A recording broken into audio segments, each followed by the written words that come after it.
বিসমিল্লাহিররহমানিররহিম। Welcome back once again dear students. আজকে তোমাদের যে বিষয়টা আলোচনা করব সেটা হচ্ছে ডেবিট নির্ণয়ের নীতি। এই প্যান্ডেমিক সিচুয়েশনে তোমাদের বাসায় প্রস্তুতি নিতে অ্যাকাউন্টিং এর যে শর্টকাট টেকনিক আছে সেগুলো আমরা আলোচনা করব। আশা করি তোমরা লেকচারটা ভালো করে ফলো করবে এবং তোমাদের এই লেকচারের আলোকে বাসায় প্রস্তুতি নিতে আশা করি সহজ হবে। তো আমরা আজকে ডেবিট ও ক্রেডিট নির্ণয় নীতি, rules for determining debit and credit, এই বিষয়টা নিয়ে আলোচনা করব এবং কিভাবে আমরা সহজেই একটা লেনদেন থেকে হিসাব খাত বের করতে পারি এবং এই হিসাব খাত থেকে কোন হিসাব খাতে ডেবিট হবে এবং কোনটি ক্রেডিট হবে এটা আমরা সহজে কিভাবে বের করতে পারি এটা নিয়ে বিস্তারিত আলোচনা করব ইনশাআল্লাহ।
ডেবিট ও ক্রেডিট নির্ণয়ের নীতি, rules for determining debit and credit. হিসাব খাত থেকে ডেবিট ও ক্রেডিট নির্ণয় করার পূর্বে আমাদের একটু পিছনের ক্লাসগুলি যে আমরা আলোচনা করেছিলাম সেখান থেকে তোমাদের সুবিধাভাবে আলোচনা করে নিচ্ছি। প্রতিটি ঘটনা লেনদেন কিনা সেটা আমাদেরকে আগে আইডেন্টিফাই করতে হবে, যেটা হিসাব চক্রের প্ল্যাটফর্মের মধ্যে আমাদের আগে আলোচনা হয়েছিল, আগের ক্লাসগুলোতে কয়েকটা ক্লাসে আলোচনা হয়েছিল। প্রতিটি ব্যবসা প্রতিষ্ঠানে দৈনন্দিন নানান ধরনের ঘটনা ঘটে থাকে। এর মধ্যে কিছু ঘটনা আছে আর্থিক, কিছু ঘটনা আছে অনার্থিক, কিছু ঘটনা আছে ব্যবসা প্রতিষ্ঠানের আর্থিক অবস্থার পরিবর্তন হয় এবং অর্থের অঙ্কে পরিমাপযোগ্য এবং দুটি পক্ষ থাকে। আর কিছু ঘটনা আছে যেটা অর্থের অঙ্কে পরিমাপযোগ্য হলেও এটা আর্থিক অবস্থার কোনো পরিবর্তন হয় না, কোনো চেঞ্জ হয় না, মানিটারি পজিশন বা ফাইন্যান্সিয়াল পজিশনে কোনো চেঞ্জ হয় না। এই ধরনের ঘটনাগুলি থেকে আমরা লেনদেন বের করব, কোনটা লেনদেন কোনটা লেনদেন নয়। প্রথমে আমাদের আইডেন্টিফিকেশন অফ ট্রানজাকশন বা লেনদেন বের করতে হবে, নির্ণয় করতে হবে। তো লেনদেন নির্ণয়ের পরে যে সমস্ত ঘটনাগুলি লেনদেন, অর্থাৎ প্রতিটি ঘটনা লেনদেন হতে গেলে অবশ্যই দুটি অত্যাবশ্যকীয় বৈশিষ্ট্য আছে। একটা হচ্ছে অর্থের মধ্যে পরিমাপযোগ্য হতে হবে, can be measured in money on equivalent money, এবং আর্থিক অবস্থার পরিবর্তন হতে হবে, চেঞ্জেস ইন ফাইন্যান্সিয়াল পজিশন, অর্থাৎ চেঞ্জ হবে, আর্থিক অবস্থা হ্রাস বৃদ্ধি পাবে, সম্পদ হ্রাস বৃদ্ধি পাবে, অথবা একটি সম্পদ বৃদ্ধি পেলে একটি দায় বৃদ্ধি পাবে, এই ধরনের, অথবা একই হিসাব সমীকরণে একই উপাদানের দুটি প্রভাব হবে, এই ধরনের পরিবর্তন হবে, চেঞ্জ হবে। এই ধরনের ঘটনাগুলিকে আমরা লেনদেন হিসাবে চিহ্নিত করব। চিহ্নিত করার পরে আমাদের হিসাব বইয়ে লিপিবদ্ধ করতে হবে।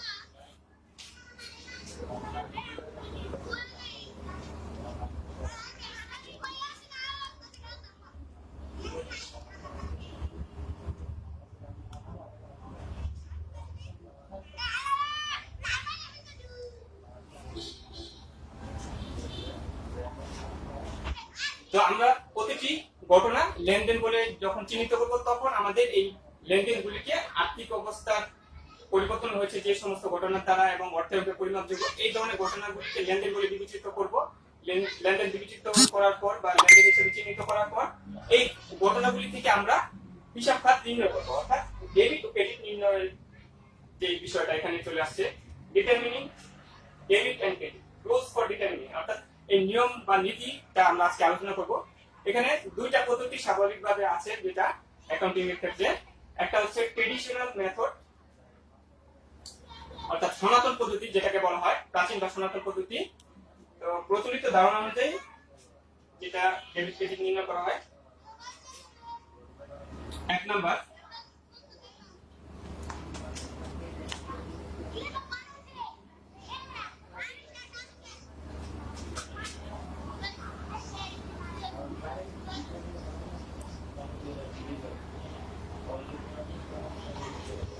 প্রচলিত ধারণা অনুযায়ী বিভিন্ন প্রকার হিসাবে ডেবিট ও ক্রেডিট নির্ণয়ের নিয়ম।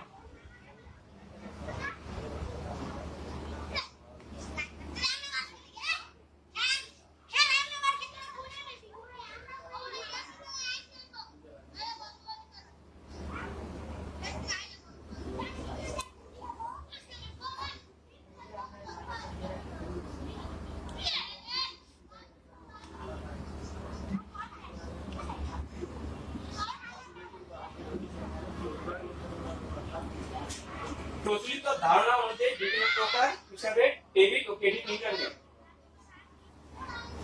অর্থাৎ ট্রেডিশনাল মেথড অনুযায়ী আমরা ডেবিট ও ক্রেডিট নির্ণয়ের নিয়মটা আলোচনা করব।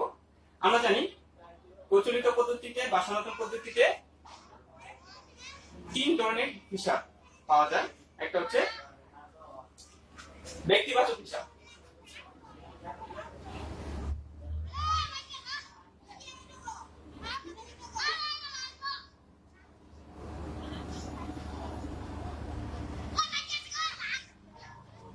ব্যক্তিবাচক হিসাব পার্সোনাল অ্যাকাউন্ট। এখানে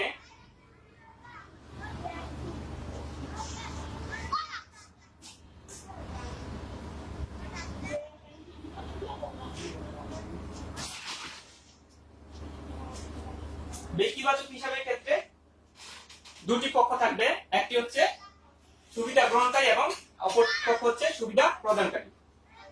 তাহলে এই ক্ষেত্রে ডেবিট ক্রেডিট নির্ণয়ের ক্ষেত্রে আমাদেরকে একটা টেকনিক অ্যাপ্লাই করতে হবে। সুবিধা গ্রহণকারী হিসাব হবে ডেবিট এবং সুবিধা প্রদানকারী হিসাব হবে ক্রেডিট। এখন ব্যক্তিবাচক হিসাবের ক্ষেত্রে আমরা সবাই জানি কোন ব্যক্তি বা প্রতিষ্ঠান সম্পর্কিত হিসাবগুলি ব্যক্তিবাচক হিসাবের অধীনে আসবে, যেমন জনাব হাসান, জনাব শরীফ, সোনালী ব্যাংক হিসাব, রূপালী ব্যাংক হিসাব, যেগুলো ধরনের প্রতিষ্ঠানের নাম থাকলে সেগুলি ব্যক্তিবাচক হিসাবের অধীনে আসবে। এই ব্যক্তিবাচক হিসাবকে আবার দুটি ভাগে ভাগ করা যায়, একটা হচ্ছে পাওনাদার হিসাব, প্রাপ্য হিসাব বা দেনাদার হিসাব, একটি হচ্ছে পাওনাদার হিসাব। দেনাদার এবং পাওনাদার এই দুটো শ্রেণীতে ভাগ করা হয়ে থাকে। তো এক্ষেত্রে ব্যক্তিবাচক হিসাবে সহজ টেকনিক যেটা, ব্যক্তি যদি সুবিধা গ্রহণকারী হয়, রিসিভ করে যে কোনো ধরনের সুবিধা গ্রহণ করে, তাহলে কি হবে? ডেবিট হবে। আর যদি সুবিধা প্রদানকারী হয় তাহলে কি হবে? ক্রেডিট হবে। এক্ষেত্রে আমরা একটু লিখছি,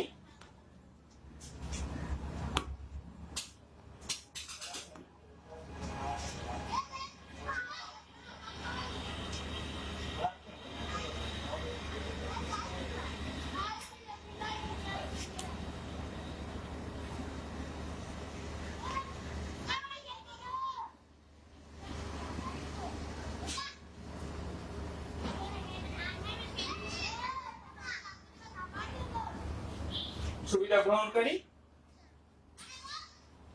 ডেবিট,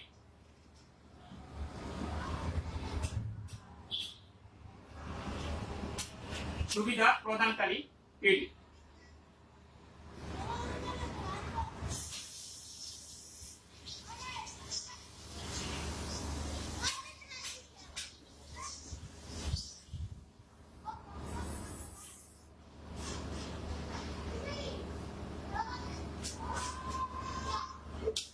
এক্ষেত্রে ব্যক্তিবাচক হিসাব বা পার্সোনাল অ্যাকাউন্টের ক্ষেত্রে যদি কোনো ব্যক্তি বা প্রতিষ্ঠান সুবিধা গ্রহণ করে থাকে লেনদেনের, আর্থিক লেনদেনের ফলে, তাহলে সেই পক্ষটা কি হবে? ডেবিট হবে। আর যে পক্ষ সুবিধা প্রদান করে থাকে, গিভার, যে পক্ষ সুবিধা বা বেনিফিট দিয়ে থাকে আর্থিক লেনদেনের মধ্যে, সেই পক্ষটি কি হবে? ক্রেডিট হবে।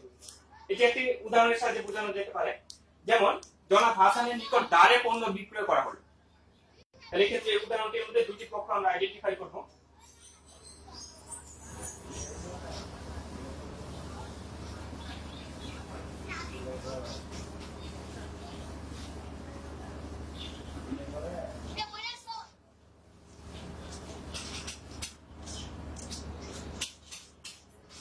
এই লেনদেনের আলোকে একটি উদাহরণ,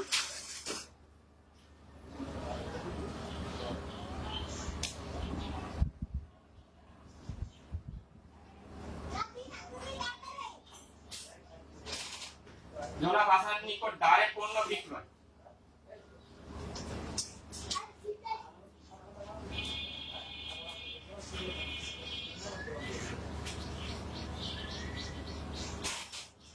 এই লেনদেনের দুটি পক্ষ আছে এখানে, জনাব হাসান আর বিক্রয়। ধারে পণ্য বিক্রয় করা হয়েছে যেহেতু, সেজন্য জনাব হাসান সুবিধা গ্রহণকারী। জনাব হাসান আমাদের কাছ থেকে ধারে পণ্য কিনেছে, সে সুবিধা গ্রহণ করেছে। তাহলে এক্ষেত্রে প্রাপ্য হিসাব যেটা জনাব হাসান, সেটা হচ্ছে ব্যবসায়িক ভাষায় আমাদের সাথে তার যে সম্পর্ক, সেটা হচ্ছে জনাব হাসান প্রাপ্য হিসাব। এখন সিসি বাবুল জনাব মিস্টার হাসান, তাহলে আমরা লিখবো প্রাপ্য হিসাব জনাব হাসান। এটা সনাতন পদ্ধতিতে আমরা দেনাদার লিখবো।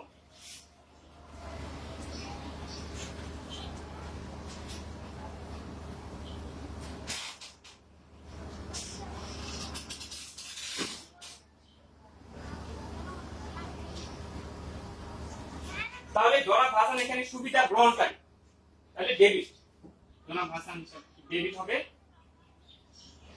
আর বিক্রয় হিসাব আয়, আয় বৃদ্ধি পেলে ক্রেডিট হয়, এটা পরবর্তীতে আলোচনা আসবে। বিক্রয় হিসাব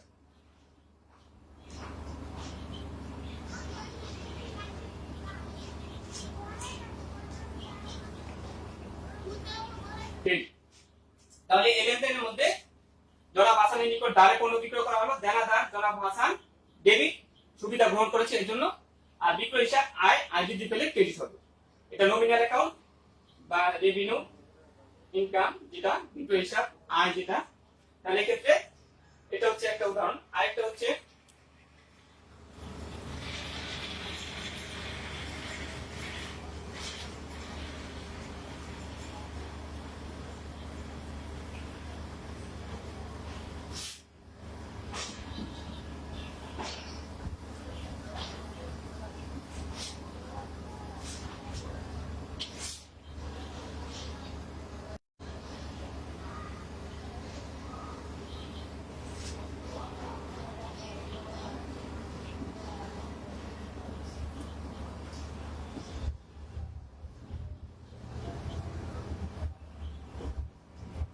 সুজনের নিকট পণ্য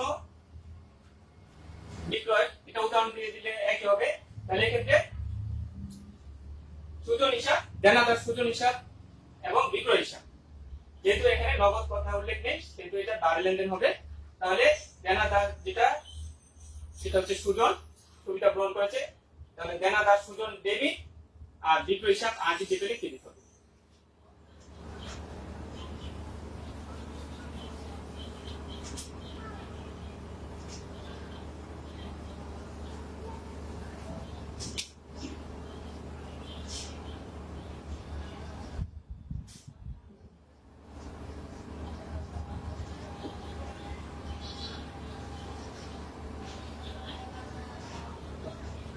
আরেকটি উদাহরণ এখানে, সুমনের নিকট হতে পণ্য ক্রয়, পারচেজ ফ্রম মিস্টার সুমন। তাহলে এক্ষেত্রে এটা দ্বারা বোঝানো হচ্ছে ধারে লেনদেন। সুমনের নিকট হতে পণ্য ক্রয় করা হয়েছে, তাহলে আমরা সুবিধা গ্রহণ করছি, আর সুবিধা প্রদানকারী হচ্ছে সুমন। ধারে পণ্য ক্রয় করার ফলে আমাদের যে ক্রেডিট পারচেজের সুযোগ আমরা পাচ্ছি। তো এক্ষেত্রে সুমনের নিকট পণ্য ক্রয় করার কারণে কি হবে, ক্রয় হিসাব, ক্রয় হিসাব ব্যয়,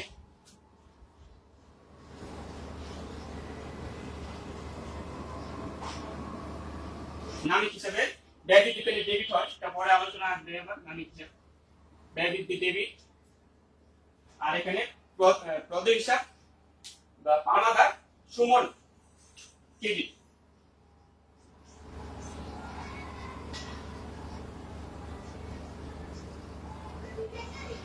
সুমন এখানে সুবিধা প্রদানকারী, এই জন্য সুমন হিসাব কি হবে, ক্রেডিট।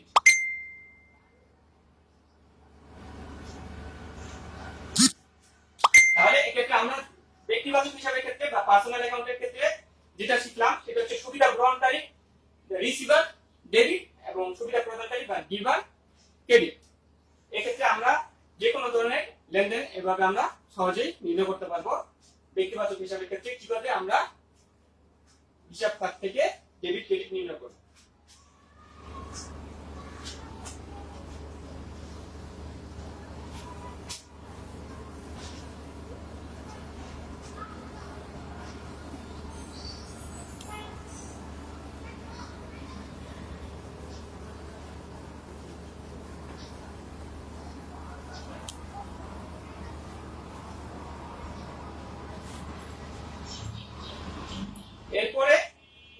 ধারণা অনুযায়ী বা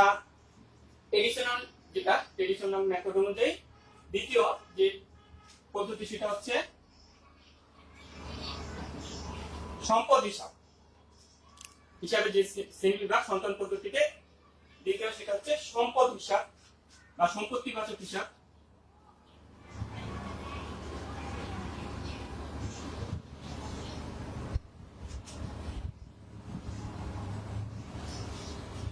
রিয়েল অ্যাকাউন্ট অ্যাসেট।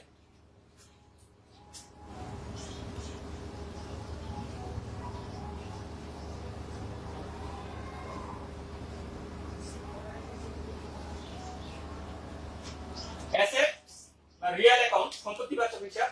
এক্ষেত্রে সম্পত্তিবাচক হিসাবে আমরা জানি যে কোনো ধরনের সম্পত্তি, সেটা চলতি সম্পত্তি হোক, দীর্ঘমেয়াদী সম্পদ হোক বা স্থায়ী সম্পদ হোক, এই ক্ষেত্রে সম্পত্তি বৃদ্ধি পায় এবং হ্রাস পেতে পারে, বা সম্পত্তি ব্যবসা প্রতিষ্ঠানে আসতে পারে এবং সম্পত্তি ব্যবসা প্রতিষ্ঠান থেকে চলে যেতে পারে।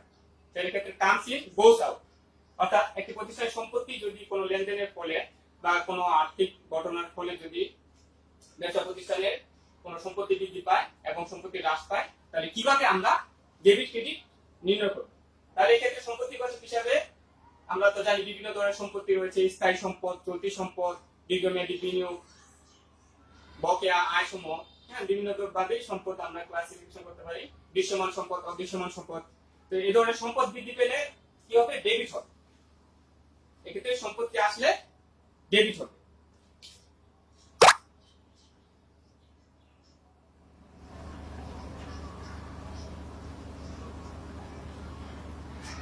সম্পত্তি আসলে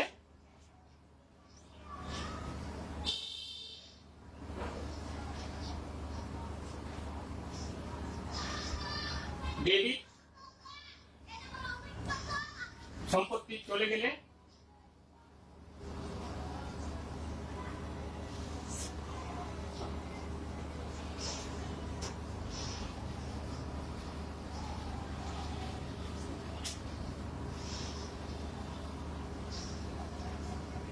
ক্রেডিট। তাহলে এই ক্ষেত্রে আমাদের এই বিষয়টা খেয়াল রাখলে সহজে আমরা বের করতে পারবো ডেবিট এবং ক্রেডিট।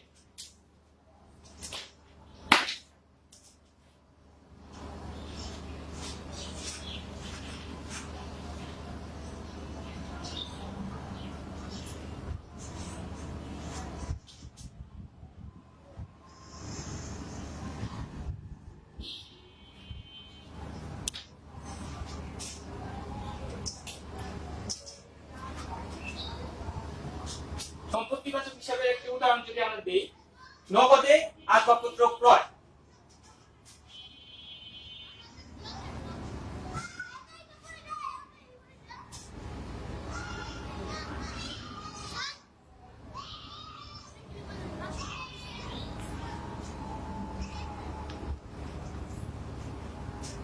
নগদে আসবাবপত্র ক্রয় ৫,০০০ টাকা, পারচেজ ফার্নিচার অন ক্যাশ। তাহলে এক্ষেত্রে দুইটাই হিসাব এখানে যেটা পাওয়া যাচ্ছে, একটা আসবাবপত্র হিসাব, একটা নগদ। আসবাবপত্র হিসাব এবং নগদ, এই দুইটা হিসাব আমরা পেয়েছি এখানে। তাহলে আমাদের ফর্মুলা অনুযায়ী সম্পত্তি আসলে অ্যাসেট কামস ইন ডেবিট। আমাদের কি সম্পদ বৃদ্ধি পেয়েছে বা এসেছে ব্যবসা প্রতিষ্ঠানে? আসবাবপত্র নামক সম্পদ বৃদ্ধি পেয়েছে বা কামস ইন। আর যেটা সম্পত্তি চলে গেল বা গোস আউট, সেটা হচ্ছে নগদ, ক্যাশ টাকা আমাদের ব্যবসা প্রতিষ্ঠান থেকে দিতে হয়েছে। এক্ষেত্রে দুইটি হিসাব, একটা হচ্ছে আসবাবপত্র হিসাব, এটা দুইটি হিসাবে সম্পত্তিবাচক। তাহলে আসবাবপত্র ডেবিট,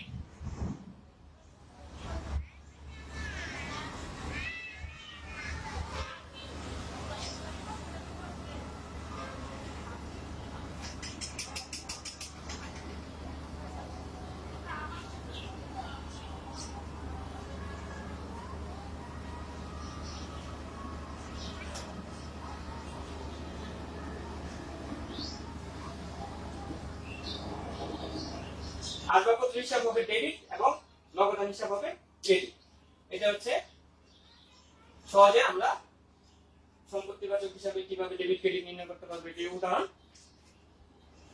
এরপরে সনাতন পদ্ধতি বা ট্রেডিশনাল মেথড অনুযায়ী তৃতীয় যে প্রকারভেদ বা ক্লাসিফিকেশনের মধ্যে, সেটা হচ্ছে নামিক হিসাব বা আয়ের বাচক হিসাব, নমিনাল অ্যাকাউন্ট।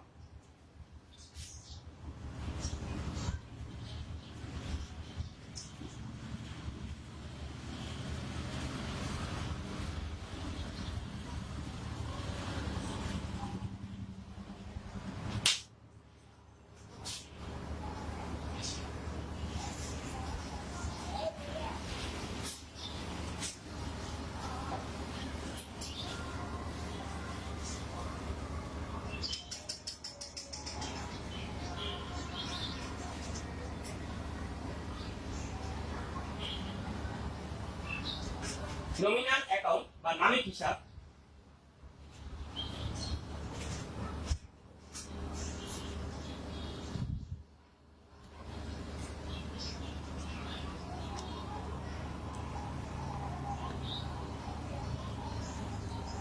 নামিক হিসাবে দুটি, একটি হচ্ছে আয় এবং ব্যয়,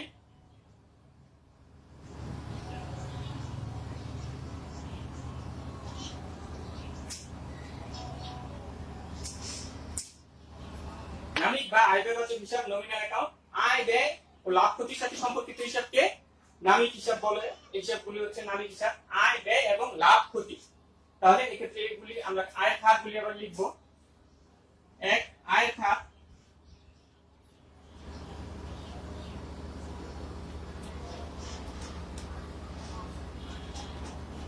আয়ের খাত যেমন বিক্রয়, কমিশন প্রাপ্তি, বার্তা প্রাপ্তি ইত্যাদি।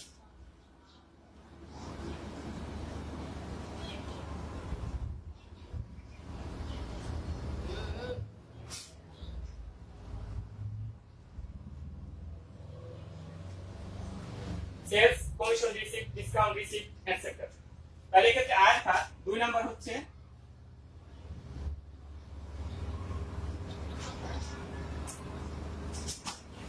ব্যয়ের খাত। ব্যয়ের খাতের মধ্যে আসবে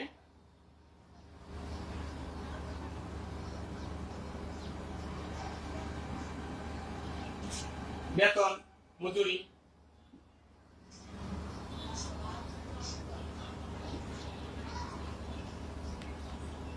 ভাড়া ইত্যাদি হচ্ছে ব্যয়ের খাত। তাহলে এক্ষেত্রে আমাদের নামিক হিসাবে খেয়াল রাখতে হবে যে আয়, লাভ, ব্যয়, ক্ষতি এগুলি নামিক হিসাবের সাথে সম্পৃক্ত। এক্ষেত্রে লাভের খাত,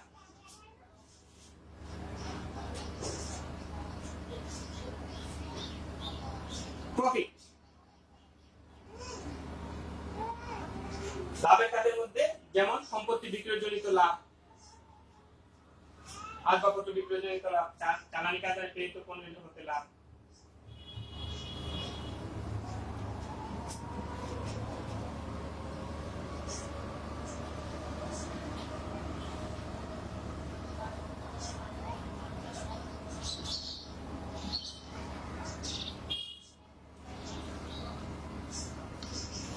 প্রফিট অন কনসাইনমেন্ট। তারপরে আছে সম্পত্তি বিক্রয়জনিত লাভ, এগুলি আসবে।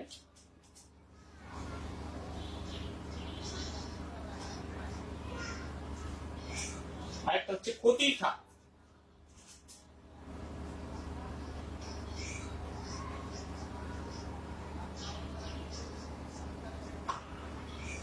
ক্ষতির খাত যেমন loss on sale of consignment, অর্থাৎ চালানি কারবারে প্রেরিত পণ্য হচ্ছে ক্ষতি।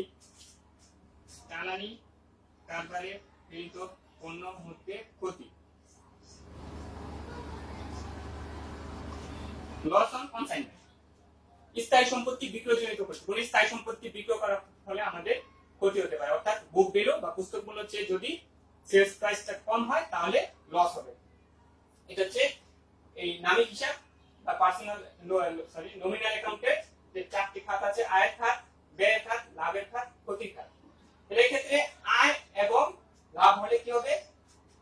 বৃদ্ধি পেলে ক্রেডিট হবে, আর ব্যয় এবং ক্ষতি বৃদ্ধি পেলে ডেবিট হবে। তাহলে এক্ষেত্রে ডেবিট হচ্ছে ব্যয় বৃদ্ধি ডেবিট,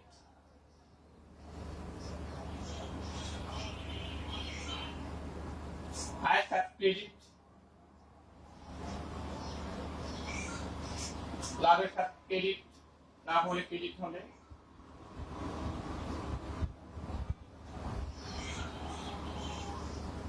ক্ষতির হার ডেবিট। অর্থাৎ নামিক হিসেবে আয় বৃদ্ধি পেলে ক্রেডিট হবে, ব্যয় বৃদ্ধি পেলে ডেবিট হবে, লাভ হলে ক্রেডিট হবে এবং ক্ষতি হলে ডেবিট হবে। এভাবে আমরা নামিক হিসেবে লাভ, ক্ষতি, আয়, ব্যয় এগুলি থেকে ডেবিট ক্রেডিট নির্ণয় করি। উদাহরণের সাহায্যে বিষয়টা ক্লিয়ার করা যায়।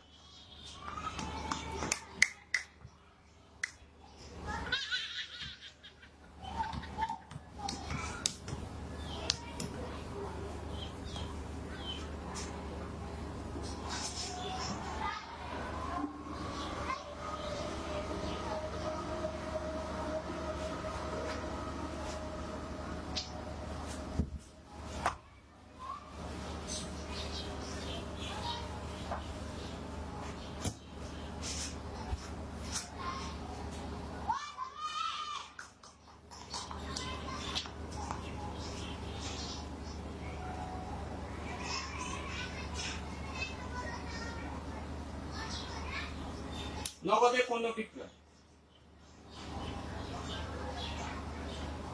ক্যাশ সেলস 10,000 টাকা। তাহলে এই ক্ষেত্রে আমাদের একটা হিসাব হচ্ছে নগদ ক্যাশ, আরেকটা হচ্ছে সেলস বিক্রয়, দুটি হিসাব কাজ। তাহলে নগদ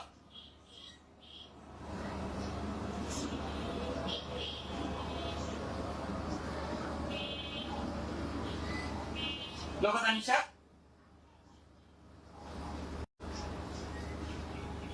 বিক্রয়। তাহলে এক্ষেত্রে আমাদের আগে যে সূত্রটা আলোচনা করা হয়েছিল, সম্পত্তি বৃদ্ধি পেলে বা সম্পত্তি আসলে ডেবিট, তাহলে নগদ সম্পত্তি আসবে, নগদে বিক্রয় করার ফলে নগদান হিসাব ডেবিট হবে।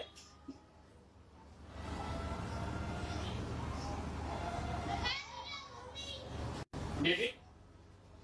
আর বিক্রয় হিসাব আয়, আয় বৃদ্ধি পেলে নামিক হিসাবে আয় বৃদ্ধি পেলে ক্রেডিট।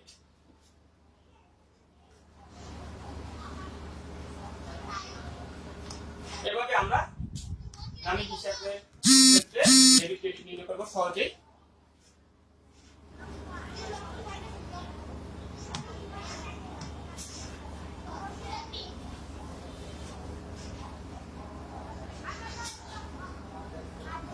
এরপরে একটি ব্যয়ের উদাহরণ দিব। নগদে পণ্য ক্রয়,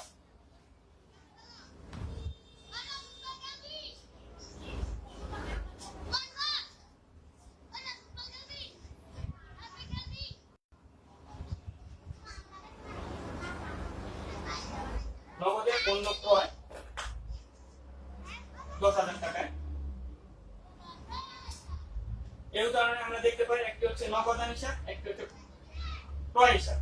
নগদে পণ্য ক্রয় করা হলে একটি হিসাব হচ্ছে নগদান হিসাব, একটি হচ্ছে ক্রয় হিসাব। তাহলে আমাদের নগদ সম্পত্তি হ্রাস পাবে বা সম্পত্তি চলে যাবে, এই জন্য নগদান হিসাব কি হবে? ক্রেডিট হবে। আর ক্রয় হিসাব ব্যয়, ব্যয় বৃদ্ধি পেলে ডেবিট, তাহলে ক্রয় হিসাব ডেবিট।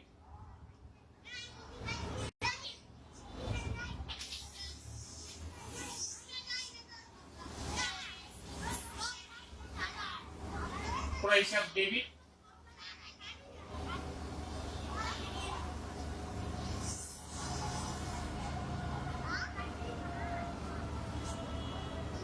নগদান হিসাব।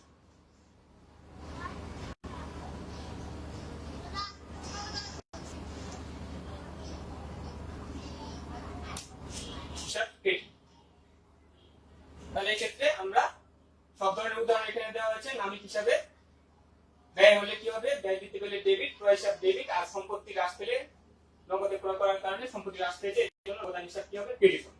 এভাবে আমরা প্রত্যেকটা ঘটনা যখন লেনদেন বলে বিবেচিত হবে, আমরা আগে হিসাব খাতগুলি বের করবো এবং সনাতন পদ্ধতি অনুযায়ী যেটা যে ধরনের হিসাব সেই অনুযায়ী আমরা ডেবিট ক্রেডিট নির্ণয় করবো। আশা করি সহজেই সবাই এই ক্লাসে আলোকে যে কোনো ধরনের লেনদেন থেকে, আর্থিক লেনদেন থেকে সহজেই ডেবিট ক্রেডিট নির্ণয় করতে সক্ষম হবে এবং বাসায় প্র্যাকটিস করতে পারবে। যে কোনো ধরনের জায়গা যদি আমাদের আসে, সবাই সহজেই ডেবিট ক্রেডিট নির্ণয় করতে পারবে এবং যে কোনো ধরনের কোশ্চেন যেটা আমাদের পরীক্ষা থাকে, সৃজনশীল বিভিন্ন ধরনের প্রশ্ন থাকে, সেই ধরনের প্রশ্নগুলোর উত্তর দেওয়া তোমাদের জন্য সহজ হবে।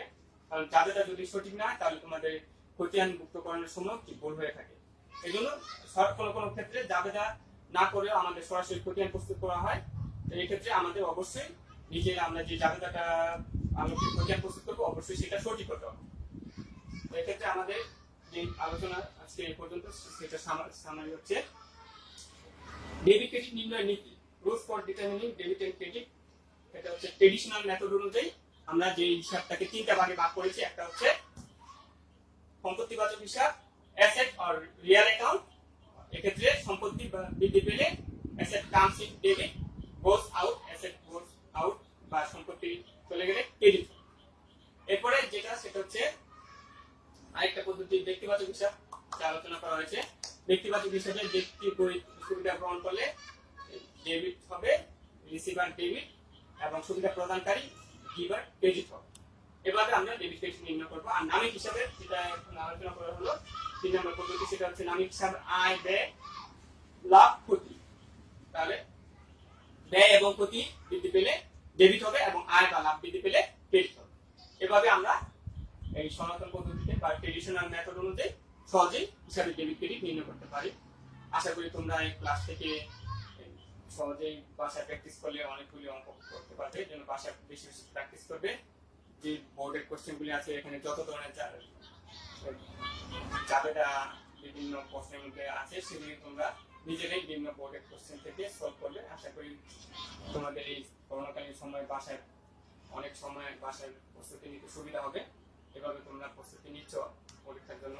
হয়তো ইনশাআল্লাহ এই প্যান্ডামিক সিচুয়েশন যদি আল্লাহর রহমতে ভালো হয়ে যায় আমরা অবশ্যই স্বাভাবিক ক্লাসে ফিরে আসবো এবং তোমাদের সিলেবাসটা যে শর্ট সিলেবাসে আছে এটা আমরা যে অনলাইন ক্লাসে এবং এর আগে যে রেগুলার ক্লাস করেছিলাম সেই ক্লাসে শেষ হয়েছে সিলেবাস। তারপরে এখন রিভিশন চলছে আমাদের। তোমরা ভালো করে প্রস্তুতি নেবে।